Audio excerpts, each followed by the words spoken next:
Pregunta, ¿por qué si el miedo es una emoción necesaria que hace que dé lo mejor de mí misma?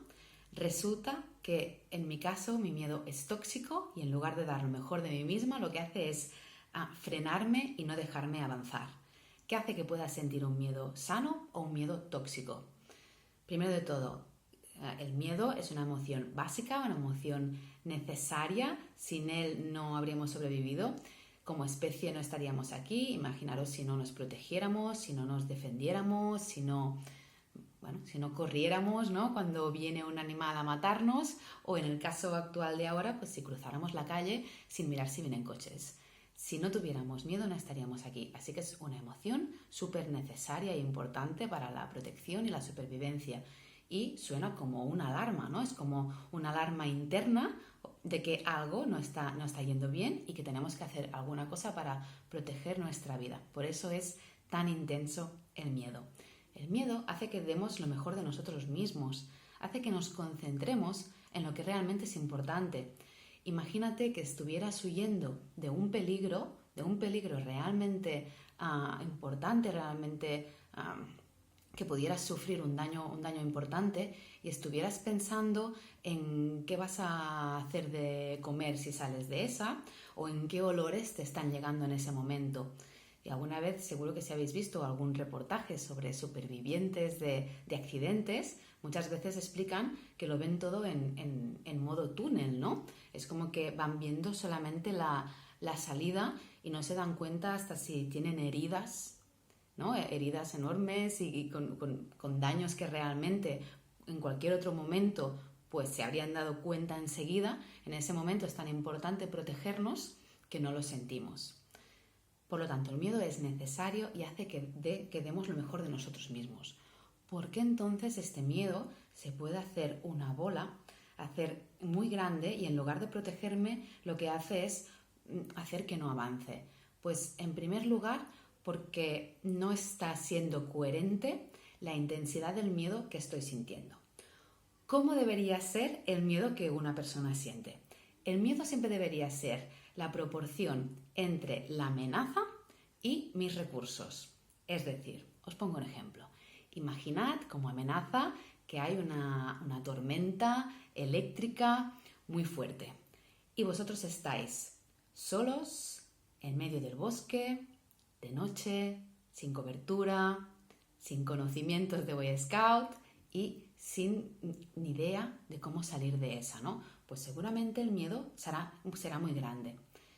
La misma amenaza, la misma tormenta, pero si estáis acompañados de día, con cobertura y en casa, en el sofá, viendo una peli, pues probablemente ni siquiera haya miedo.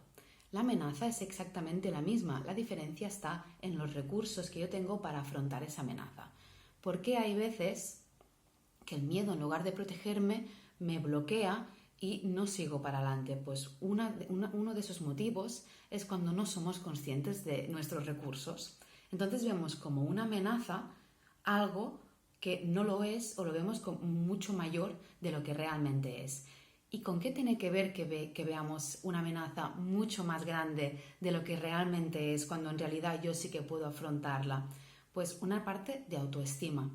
Cuando no creo que yo pueda, cuando no creo que yo valga, cuando no soy consciente de mis fortalezas, de mi valía, cuando las minimizo, cuando me desvaloro, cuando me considero menos o peor que los demás, cuando no hay nada de temas de autoconocimiento, de ese trabajo interno, de saber cómo me muevo, cómo reacciono yo ante los peligros o ante los éxitos, ¿no? Todo es autoconocimiento.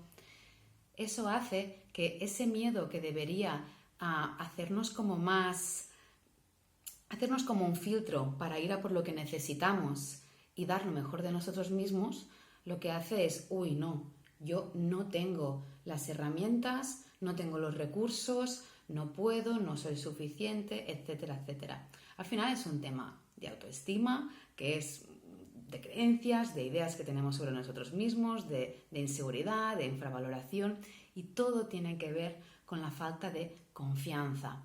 Si yo no tengo confianza en mí, no voy a hacer ciertas cosas. Y como no voy a hacer estas cosas, como no me voy a poner a prueba, que no me voy a arriesgar un poquito, pues tampoco voy a entrar en contacto con los recursos internos que tengo, que eso haría que yo me diera cuenta de que están ahí y generaría un poquito más de confianza y de seguridad en mí misma para poder seguir hacia adelante.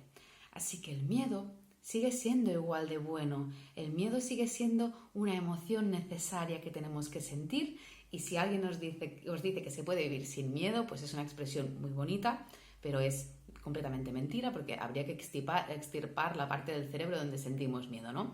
Por lo tanto, el miedo está ahí, lo vamos a seguir sintiendo siempre y no hay ningún problema en que esté ahí. Es un gran avisador de que nos preparemos. El problema es sentirlo y no actuar. Si el miedo es una alarma para que tú entres en acción, para que des lo mejor de ti, no para que pienses yo no puedo, yo no soy, yo no valgo, yo no lo intento. El problema es la interpretación que yo hago de mí misma, y ahí es donde el miedo deja de hacer su función. Así que bueno, espero que haya quedado clara esta diferencia, esta idea del miedo, y si tienes más preguntas o lo que sea, pues aquí mismo. Adiós.